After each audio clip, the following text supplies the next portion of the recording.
Hello, అవుతున్నా మీకు ఏదైనా సహాయపడగలను? సహాయపడు ఏం లేదు కానీ నేను 20 రూపాయల కారం చేతికి పైసలు ఎవర్రా తీసింది బూసిడి?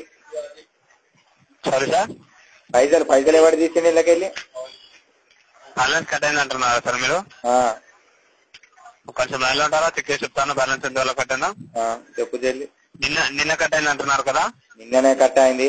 మళ్ళీ నిన్న 8 రూపాయలు కట్ అయింది సార్ మీకు. 8 రూపాయలు ఎందువల్ల కట్ అయిందంటే మొబైల్లో వాచ్ సర్వీస్ యాక్టివేషన్ లో ఉంది. ఆ వాచ్ సర్వీస్ గురించి ఇది ఎక్కడిది రాది నాకు మళ్ళీ మెంటల్ అది. నాకు ఏమిటికి వస్తుందో, కూరకు వస్తుందా బువ్వకి వస్తుందా? అది నాకు అద్దె కడి అయ్యారా అంటే కడి ఎత్తలేరు మీరు.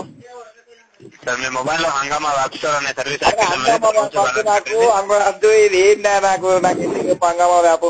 దాని వల్ల యూజ్ ఏంటి చెప్పండి. సార్ ఇది అనేది మా మొత్తం పైసలు చేయడం పడతాడ తీసుకుంటారట. మొన్న వాళ్ళ నాన్నయ్య కూడా ఏడికాడి గేకిరాట. ఆ గేకిన ఏం చేస్తున్నా అర్థమైతలేదు.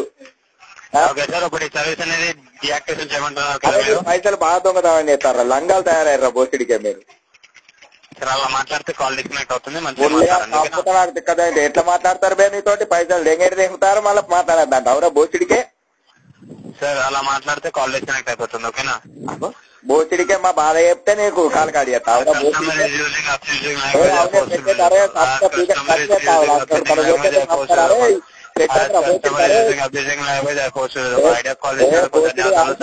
బద్మాష్ గా పెద్ద కావు. బద్మాష్ కుమార్.